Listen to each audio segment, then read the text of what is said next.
Good evening. And on this, our final evening of this class, I would like to start, of course, with my thank yous.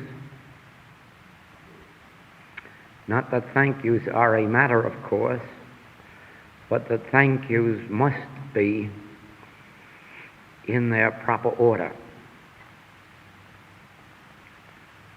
First of all, my very, very deep thanks for your generosity,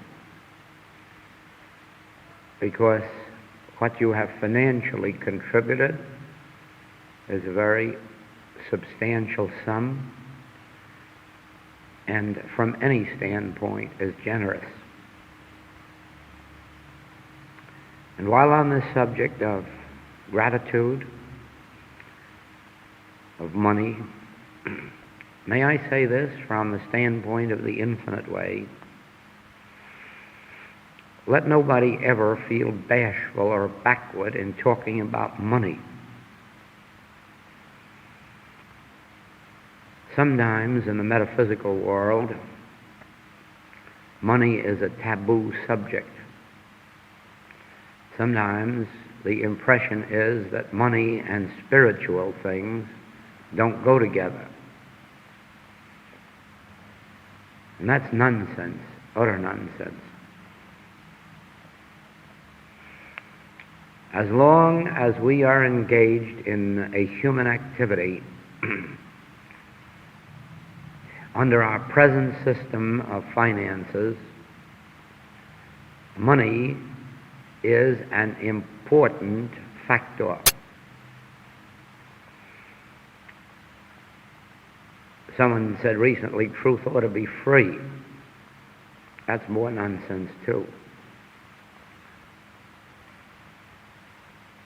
As a matter of fact, the most expensive pursuit in the world is the pursuit of truth. The Master recognized that when he said, "Sell all that thou hast, if you find the pearl. Leave mother, brother, sister, father for my sake. Give up all for my sake." There's nothing cheap about truth. There's nothing inexpensive about truth. The price of it is so high that there are very few people in all the world that can pay the price. And the price isn't only in money, it's in many other ways, but believe me, money is one of them. Now, it must be evident to everybody that regardless of how spiritual a teaching is, that it must be conducted on a human level in order to benefit you or me. In other words, you either have to come to Hawaii if you want personal instruction in the infinite way, or you have to bring Hawaii to South Africa. One or the other. And that involves money. You have to have a lecture room, and that involves money. And the lecturer has to eat, which some people sometimes deny. They don't see a good reason for it, and maybe they know more about it too. Probably metaphysical teachers should learn not to eat. Now, everything connected with the metaphysical work, and it makes no difference now whether it's infinite way, unity, Christian Science, New Thought, mind science, everything connected with that activity, except the impartation of truth itself, is a human activity requiring rents, books, papers, printing, labor, transportation.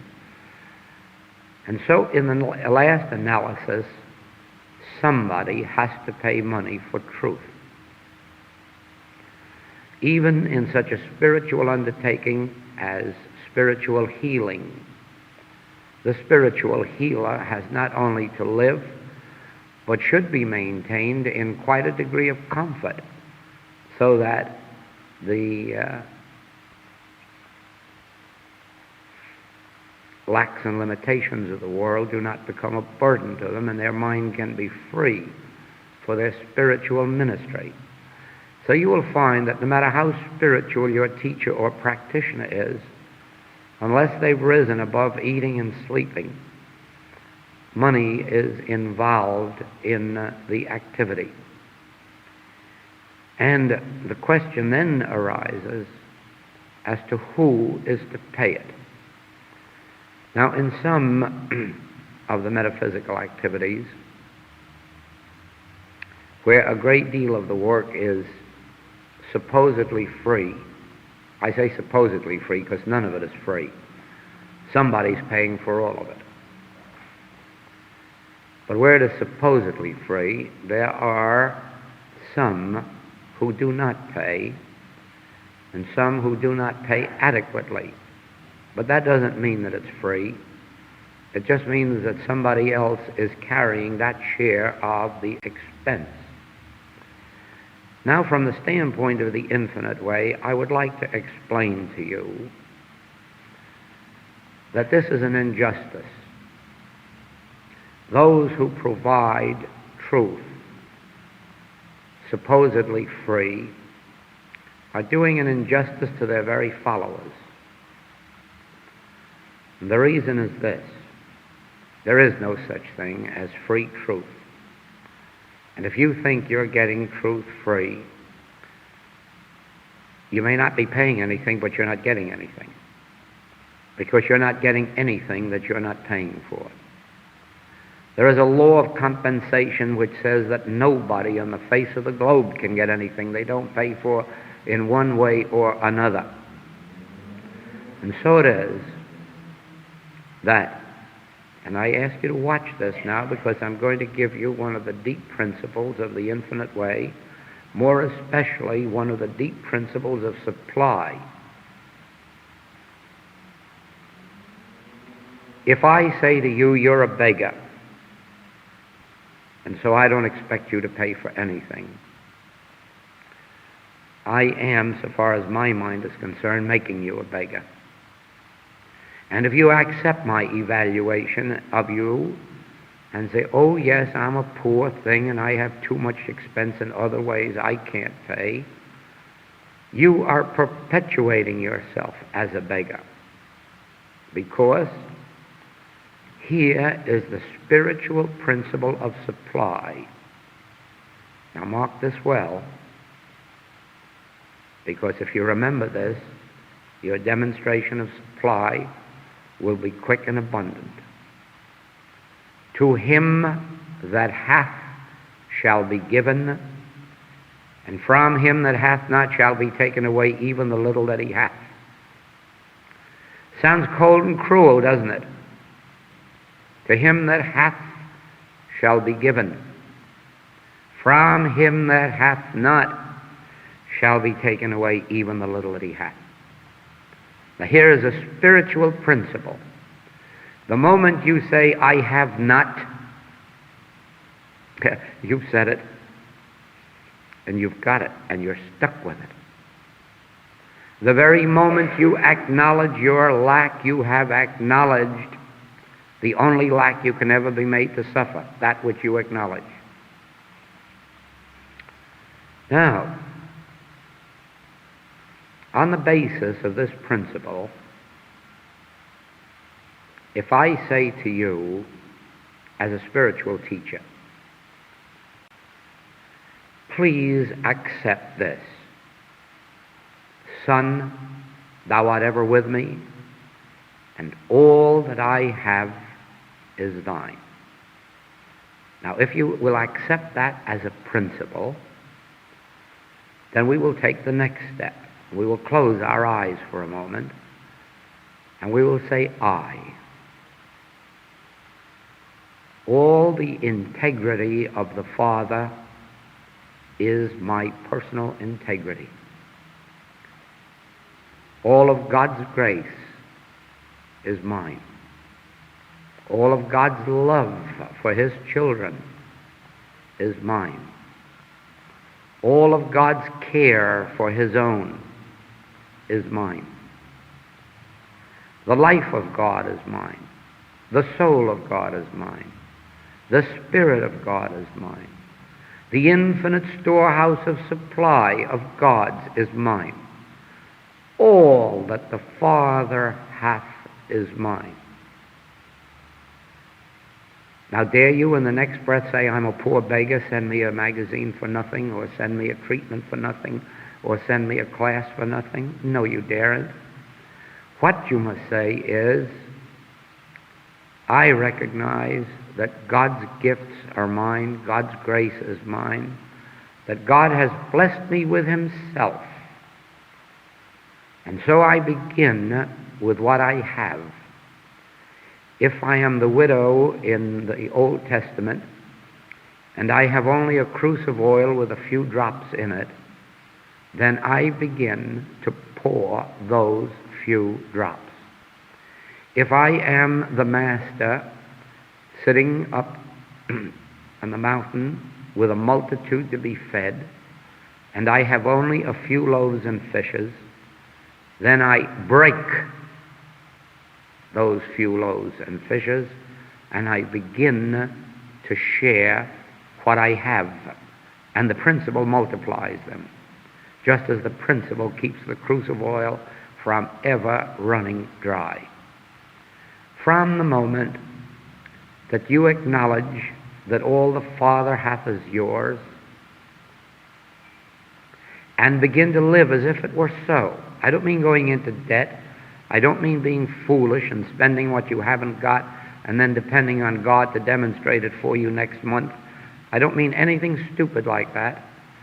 I mean that if you have but 1 shilling, then take 1 pence and begin to dispense it for benevolence or spiritual purposes or some other thing not connected with your own personal good or your family's. And do it secretly, as the Master taught. Don't do your alms before men where you can get men's praises. Do it secretly where nobody knows it but God. In your relationships with your spiritual teaching, whether it is the infinite way, whether you are following the path of truth, science of mind, institute of religious science, it makes no difference which. Remember this, you can get from it nothing more than you put in. If you won't put in study, I don't care which of the principles you're following, you won't get much out. If you do not recognize your obligation to it, the same thing follows. Supposing, just for a moment, that you have gathered the impression during this study and classwork that the infinite way is really something good in the world, something good for you. Do you not have to agree then that it must be very good for the rest of the world? Then you not only are under obligation to pay for what you get, but to help support it for the rest of the world that doesn't yet know its value. And the same is true with any of these other teachings.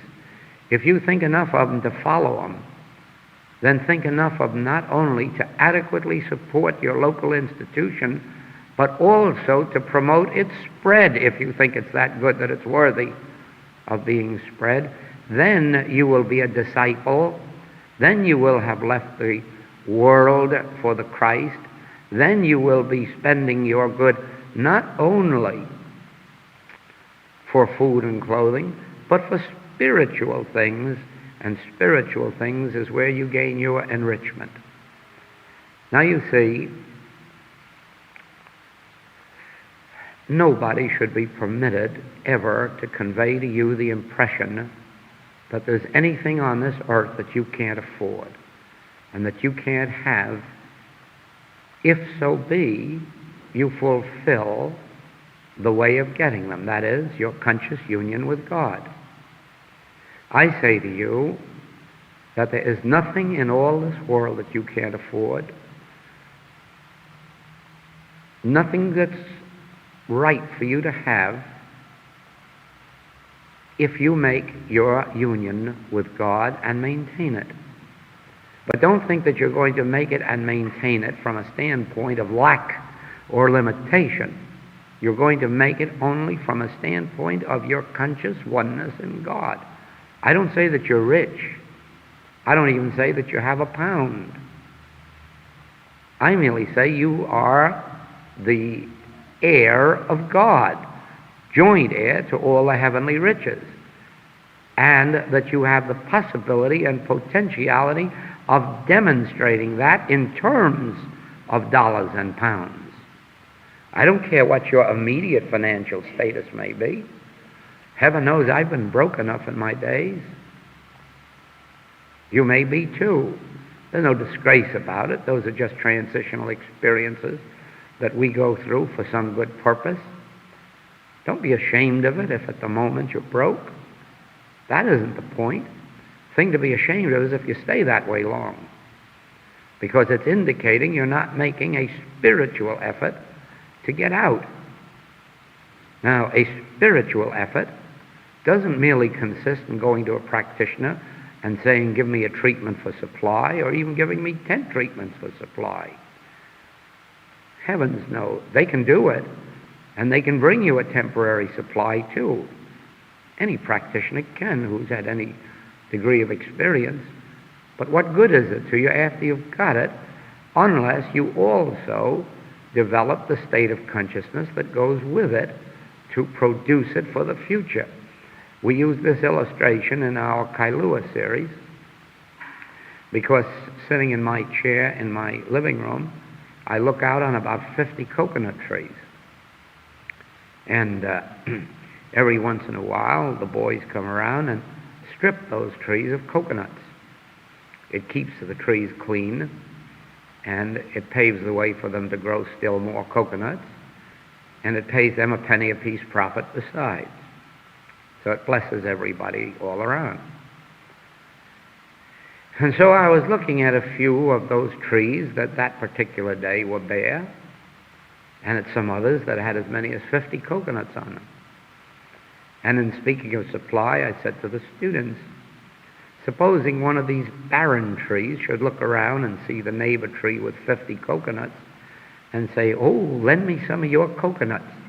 And so we go and pick them off one tree and hang them on another.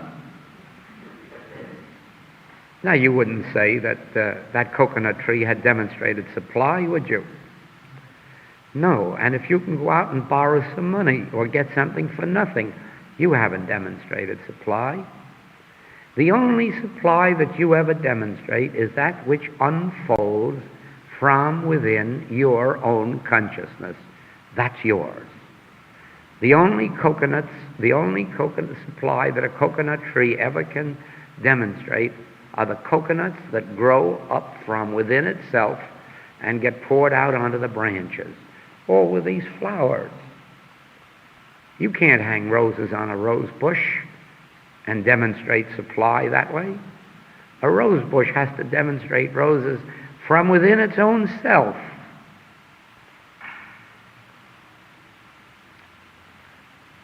Now, this is a secret of supply. Supply can't be added to you from anybody. Money can be, yes, you can inherit it, borrow it, steal it, earn it. But supply cannot be demonstrated that way. Supply has to be demonstrated from within your own consciousness. And in order to do it, you have to follow a principle just as if you wanted coconuts or roses. You can't grow coconuts unless you follow the principle of planting coconuts in the right soil, under the right conditions. You can't grow roses unless you plant them in the right soil and keep them adequately under the right conditions. And you can't demonstrate supply unless you follow a spiritual principle. And you have to keep fertilizing, and you have to keep watering, and you have to keep nurturing until your demonstration of supply comes out into the open. Now, the seed you plant is truth. Not just any truth. Oh, no, specific truth. I and the Father are one. and all that the Father hath is mine.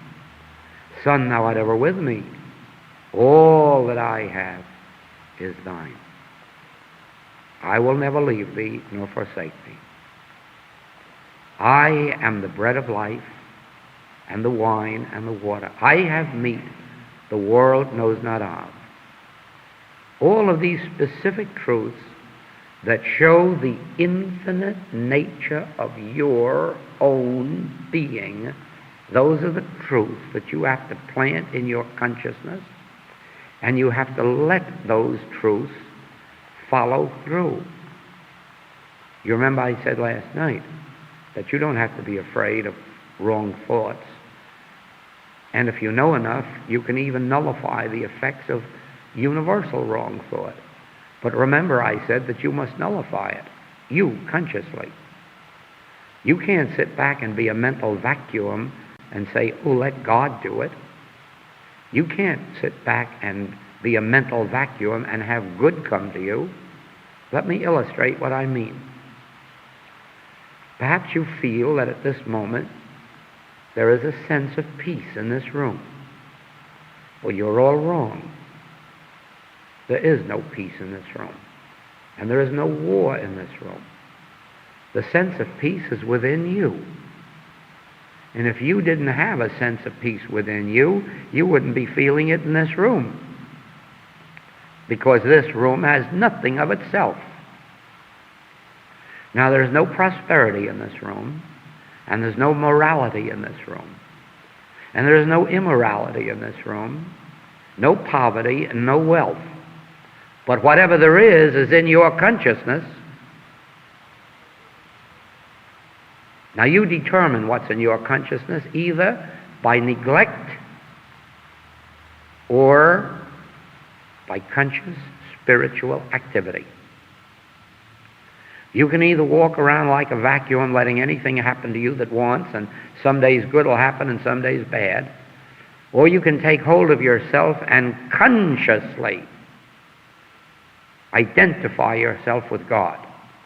Consciously identify yourself with good. Consciously declare your spiritual sonship. Consciously declare that all that the Father hath is yours.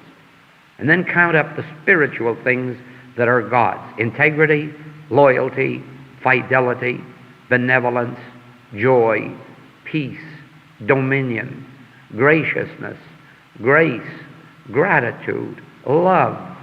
Those are qualities of God, but they are qualities of yours because I and the Father are one. But you can't demonstrate them by sitting around being a vacuum.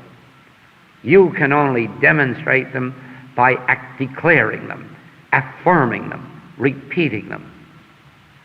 Now, perhaps you read in my writing sometimes that you mustn't use affirmations. Please don't misunderstand me. I only mean you mustn't make affirmations to make it happen. In other words, don't think walking around saying I'm honest is going to make you so. It isn't.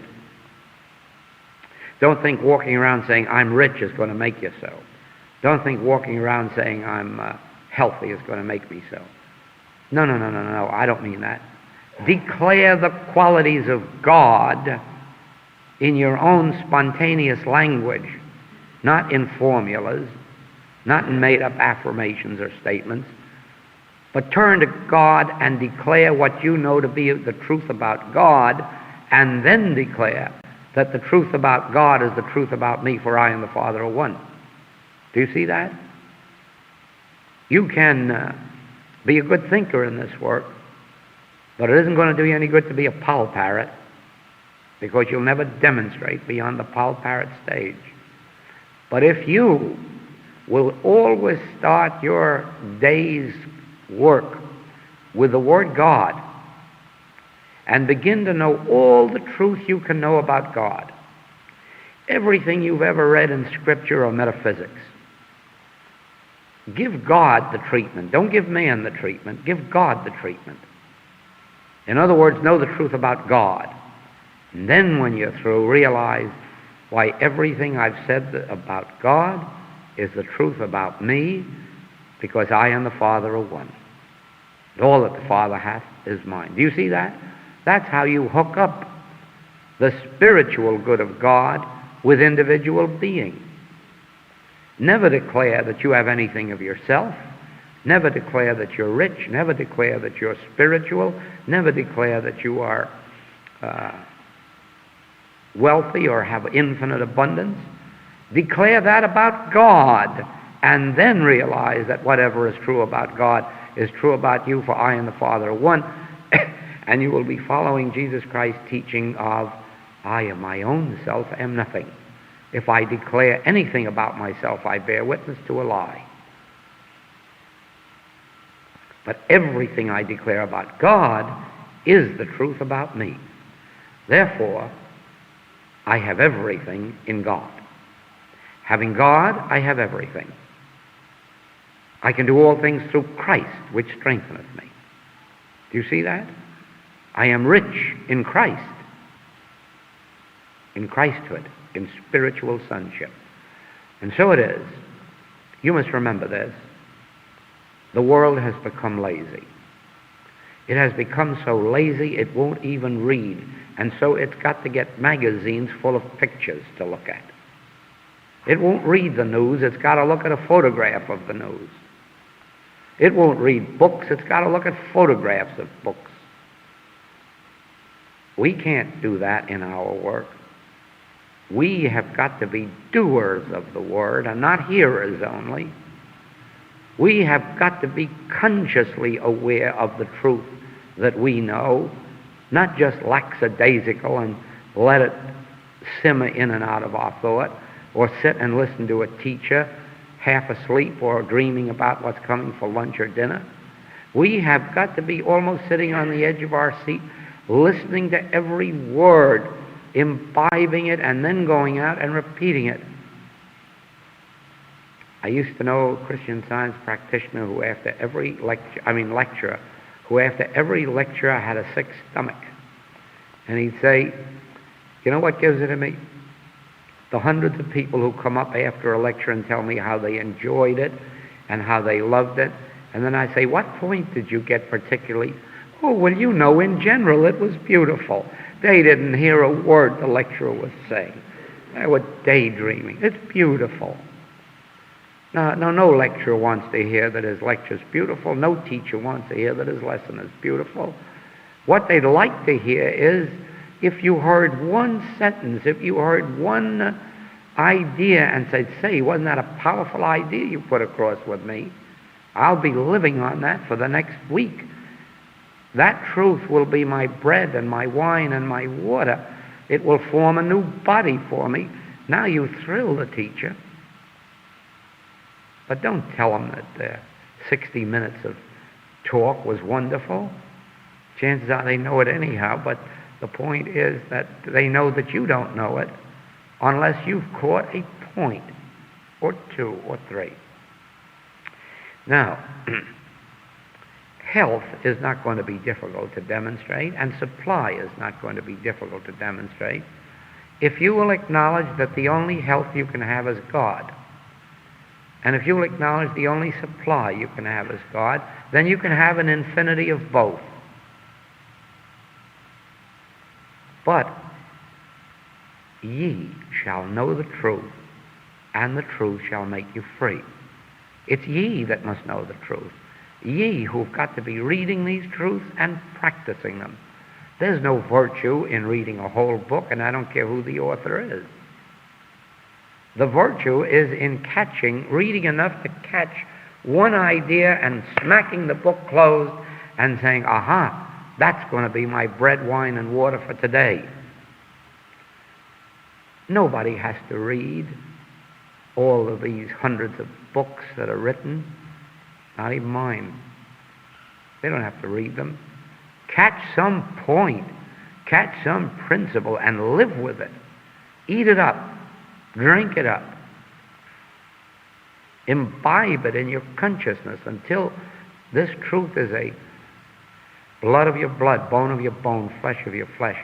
And then you'll find that a half a dozen truths out of a teaching will really remake your life.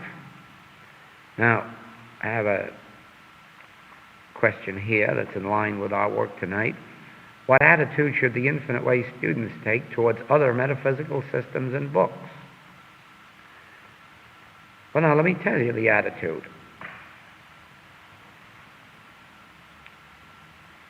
First place, in order to find which teaching that you should follow, you should pray to God, not ask your neighbor, nor follow the most popular one of the moment.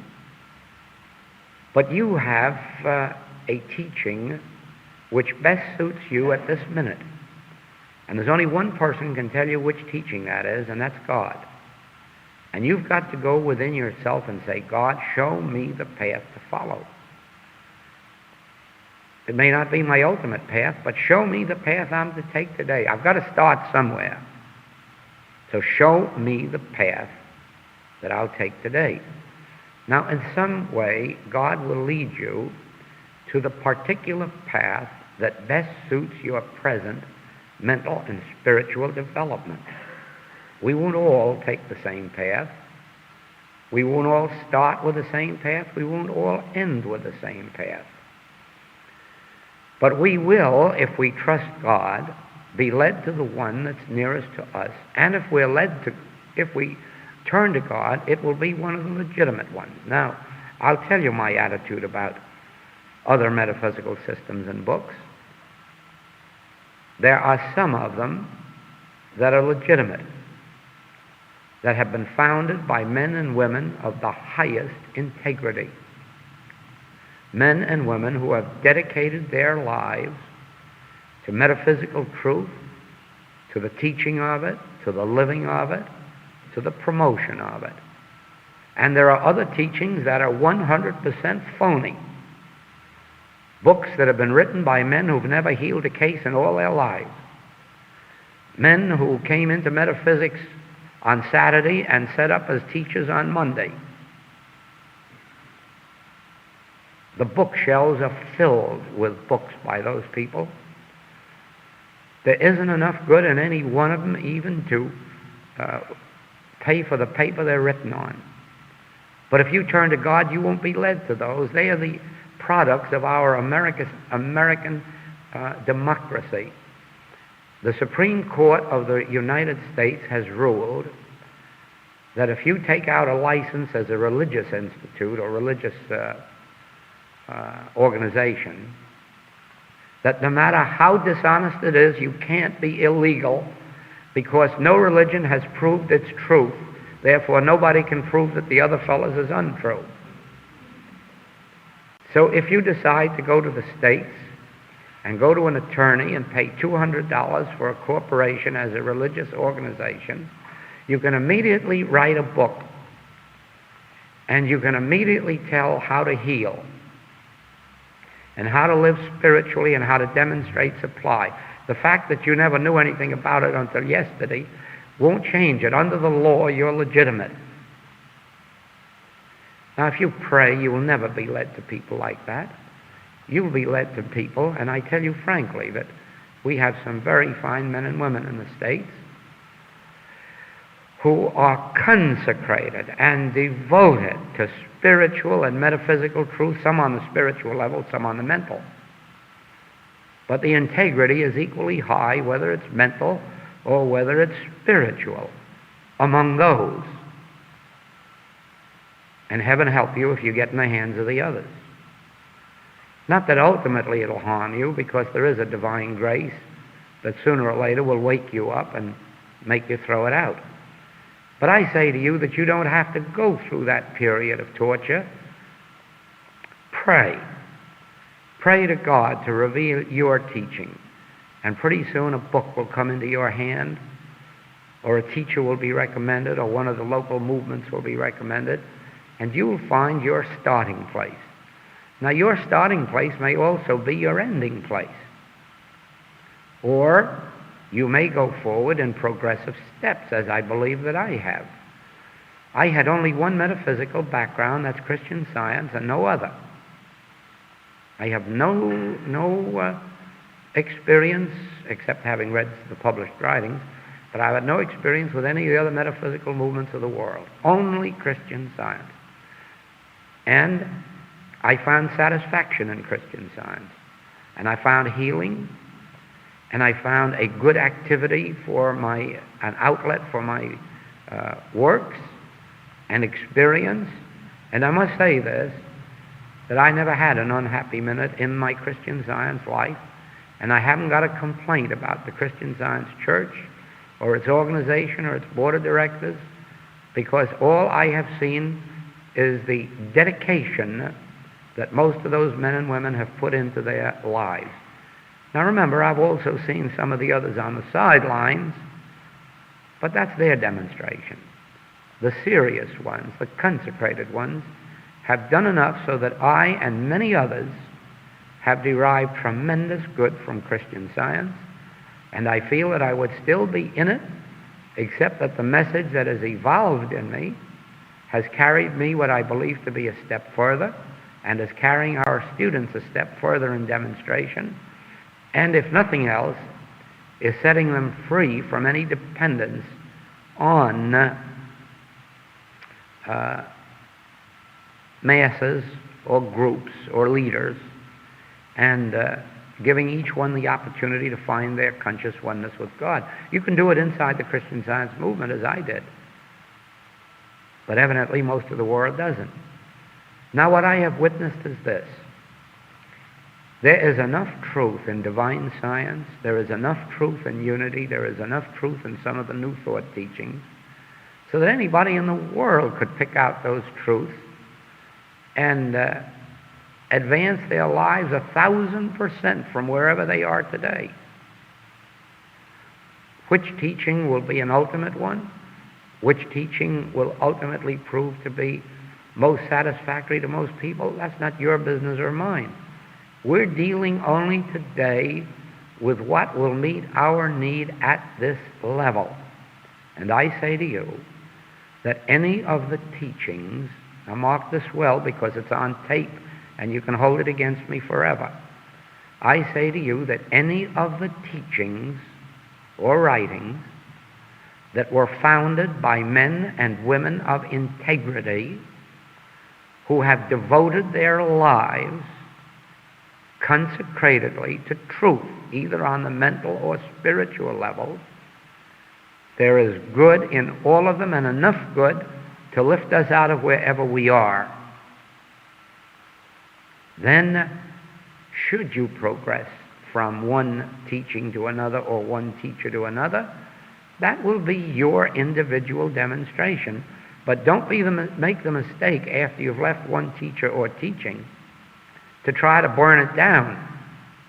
Remember, you left school, but you didn't burn your school down. Leave it for the next generation. And so if you leave one teaching for another, don't knock it, don't destroy it, don't go on a rampage against it. Leave it for those who will need it. And you can always trust Scripture to give you a principle to go by. And in that connection, I offer you this. If this teaching, or that teaching, or that teaching, or that teaching is of God, don't fight against it. It'll destroy you. If it's of man, don't fight it. It'll destroy itself. So don't engage in any rampages. Don't engage in any campaigns. Don't engage in any gossip or rumor about any of the metaphysical or spiritual movements or teachings. Let them be.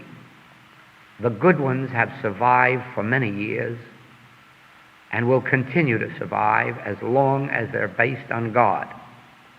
The bad ones come and go, and they do very little harm except of a transitory nature, temporary nature. In a way, they all have ways of exposing themselves sooner or later. All I say to our students, and believe me that I say this to them in every city of the United States and Canada and all over Europe where I travel, have only this to say and believe about all teachers and teachings, that those who are consecrated are of God and they're good, and let the others destroy themselves. That's all. Now, should one of your friends or relatives be following a teaching of which you do not approve, let that be their demonstration. And even if it's one of those that you know to be a pretty wicked one, still let that be their demonstration. Let them wake up in their own way. Let them find their own way out, and I can promise you they will. I have witnessed this work for 27 years, and I've seen people get involved in some pretty wicked teachings. But I notice that as they go on, they have a way of finding themselves and leaving them and going out and finding the next higher step. And so that's the way for us. Please let us agree on this. Every man and woman who has come into the spiritual field through a dedication to God and his fellow man is offering something worthwhile to the world, and in that degree is showing forth fruitage, and in that degree is suitable for somebody. Whether or not it's for you, that's for you to determine by your prayers to God. I'm equally frank in every class in saying that the infinite way is not for everybody. The infinite way is a mystical teaching. It takes intuition to understand it. It takes intuition to be able to grasp and demonstrate it. If you could recite all of the infinite way books by heart, you may not be able to heal a headache, because what you intellectually grasp of this teaching will not enhance your progress. It is what you intuitionally receive and respond to. It is what makes a response in that inner ear and inner eye that determines your demonstration. Now, all the people of this world are not mystics, and they're not all ready to be mystics, nor can they understand mystical teachings, and for those there must be others. Pray, pray. Another thing, we in the infinite way have no memberships. Therefore, the only tie that unites us is love. Everyone is free to come. Everyone is free to leave. Everyone is free to find their way in some other teaching if they find one that suits them better. There are no ties on anyone here. There are no obligations beyond the obligation of this moment. Each one is left free in Christ. Now, there are aids left behind, as you will see.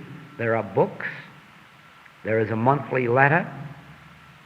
And if you are not receiving a copy of the monthly letter and are studying the Infinite Way writings, you should be receiving a copy of it. They're available to you. And they are the aids. They take the place in our work of a correspondence course, because as I travel, for instance, if I have some point come up in this class which hasn't heretofore been stressed, I can just as well write an article on it, send it into my editor, and have it appear in a monthly letter, and then students all over the world will get the benefit of something or other that took place in this class, or the last class, or the next class. And so my monthly letter is a point of contact between me and the students who are studying Infinite Way writings. And that monthly letter contains teachings, things to be put into practice, things to be read in connection with things that are in the writings. In addition to that, we have tape recordings. And in city after city, these tape recording meetings are growing, not in size, because we don't encourage large meetings, but in numbers of tape recorders in a city, and numbers of groups that are listening, and in numbers of days a week that they're listening to it. The reason? Well, now just imagine you have been through a class this week. Do you know that by means of this tape recorder, that students all over the world can go through this same class. In other words, you may be getting soon, well, I know you are receiving the Kailua series of tapes, which is a series of 20 tapes, 40 hours, of a class that I gave to 25 advanced students who came from all over the United States and Canada to Hawaii for this particular period of study in my home. Well, now you can't imagine the value of that, because when you hear those tapes, you're sitting in my living room in Kailua in a group of 25 advanced students listening to a message that came out of me after hours and hours of meditation every day, and you are in that particular class. Now, in my New York class in March, not only I feel, but the students felt then, and my letters since indicate that they still feel that way, that we attained a height of teaching in the last New York class such as never has heretofore been voiced. Well, now just imagine that you can go through that class. Right here in Cape Town, you can be a part of that class. And in that class were my 33 teachers, my 60 practitioners, as well as the local students of New York. So you can imagine the atmosphere that was in that class, and imagine what you hear when you hear that tapes. You can't help but benefit. Well, now, so it is. If there's been anything worthwhile in this Cape Town class, and I might tell you this, that last year we had 2 days of the Cape Town class that are so different than anything else that ever took place in the Infinite Way experience, that they have been going all over the United States and Canada and over to England. 2 days of our last year's Cape Town class. The whole class is going, but with special stress on those 2 days. They were so unusual. Now just imagine that within, I should say, 8 to 9 months from today, that there will be people in at least 25 to 50 cities who will go through this Cape Town, South Africa class. The way they do it, as a rule, is whoever conducts that work sends out notice, and on Friday night, whoever wishes to come together will hear 2 hours of the class. Saturday morning, 2 hours more. Saturday afternoon, 2 hours more. Saturday night, 2 hours more. And finishing it up on Sunday. So from Friday night to Sunday, you go through a whole week of classwork. Then the tapes still remain if you want to review 1 or 2 of them at some future time. Do you see the advantage of that type of study? Where you go through any class that's ever been given. You don't wait for a teacher to come around once in a year or 2 years for a class. You can go through a class every week of your life. A closed class or a practitioner's class. Good time. Because they're on tape. Because they're not rehearsed. They're the spontaneous tapes, just like you are witnessing this being taken down. No, nothing edited, nothing taken out, nothing added. Just whatever took place in your consciousness and mind is recorded on tape for whoever else may hear it. So we have writings, and we have tape recordings, and we have a monthly letter. And just remember this, that you are welcome to those, to study them, to practice them, and to have the help of the local practitioners who are able to help you, and there are some right here in Cape Town about whom you may learn. And at the same time, you're free. At the same time, remember, nobody is telling you what you must study, when, how much, how little, why, or when you must study it, or what days. You are set free in God to make your own demonstration, to arrange your own meetings, to do as you wish. Now, don't you see that Christian Science has its way of teaching, and the Institute of Religious Science has its way. and the path of truth has its way. And all of those ways have been given to the leaders of those movements under prayer, under consecration, under inspiration. And so for those that follow them, they too have their way of imparting their wisdom, and those that follow them would do well to follow them rigidly and correctly in order to gain the greatest benefit. I hope that answers what my attitude is toward other metaphysical systems and books. Love them, respect them, every single one of them that has come through consecration, and be grateful for every student that enters the path of any one of them, because in that path they may find all they're looking for, or through it they may be led into further steps. Also, the attitude towards other persons having studied different systems. Well, that's it. Respect them, love them, bless them, and above all, don't proselyte. Don't proselyte. Please let everybody find their own way in God. If you find somebody that you think can benefit by the infinite way and you wish to give them a little pamphlet or book, do so. But let your efforts stop at that. After that, let them find their own way. Don't try to take students from one teaching to another teaching, but if students come of their own accord, then give them that which you have. The same way, if students come to me and tell me they're Christian Scientists or they're Unity students or they're New Thought students, but they want to know the infinite way, I will gladly share with them. I won't ask them to leave their church. I won't ask them to leave their movement. I share with them and then leave the choice with them wherever they find it. I expect the same thing takes place with others. If an infinite way student should go over to Mr. Sims or Dr. Brunt or any one of these teachers here or in other cities, I expect that they too will present whatever their truth is in their way, and that is their right, that is their duty, that is their privilege. Don't you see that? And at the same time, everyone that I know of respects the infinite way. They don't all agree that it's the right way to go, but they respect it because of its integrity. They respect it because of its acknowledgement.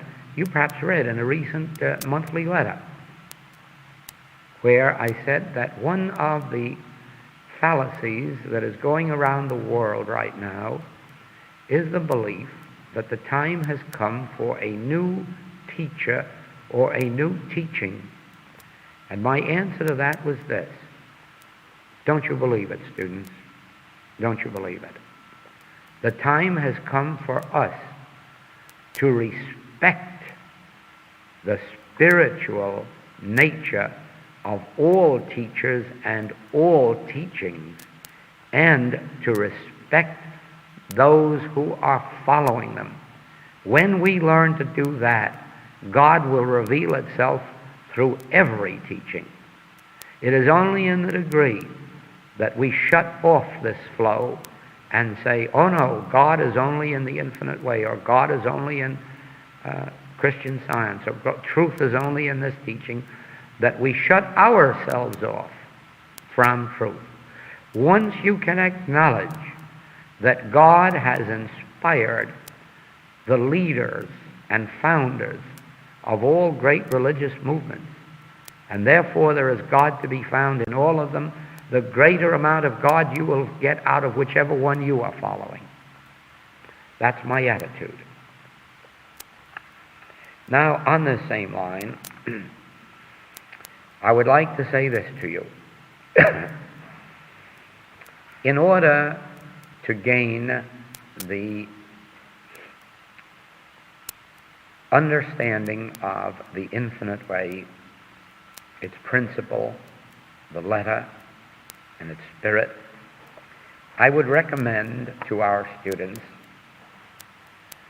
that after this class, they start their reading all over again in this fashion.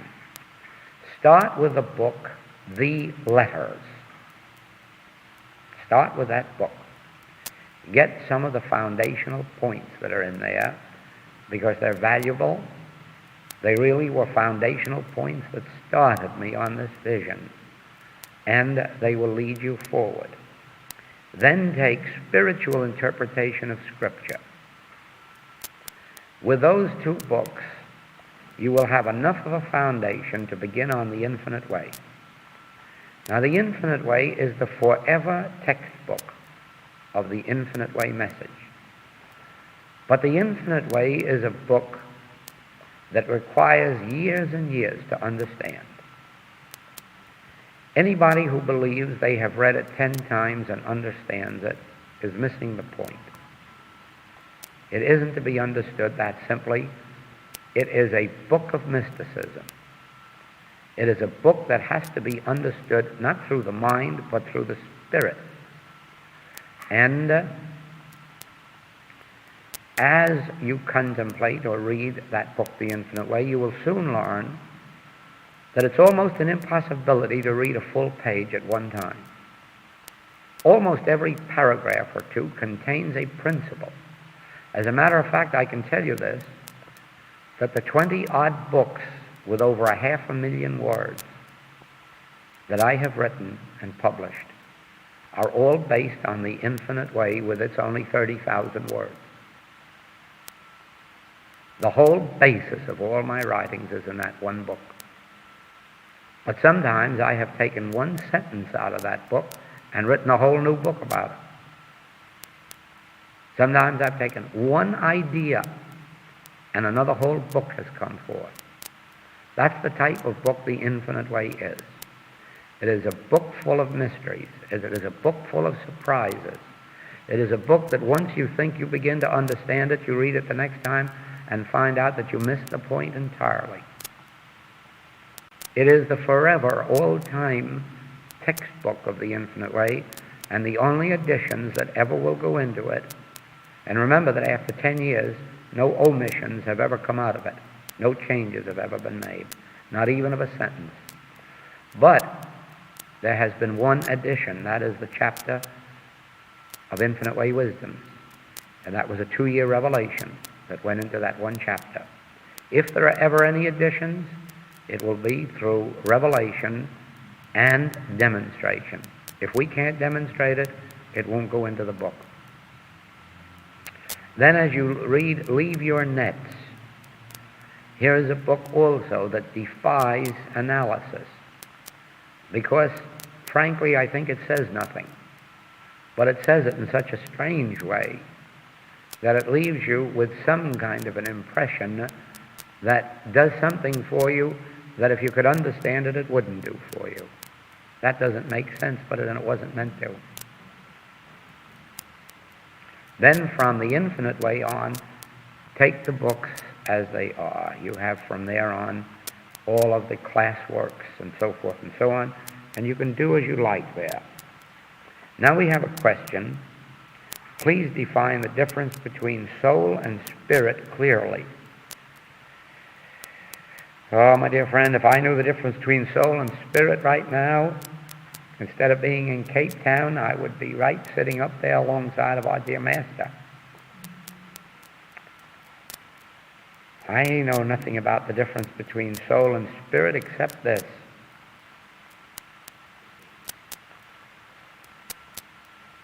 God is my soul and yours. And that soul is really the whole theme of our existence. It's the source of our eternality and our immortality. It is the source of our supply. Everything emanates from our soul.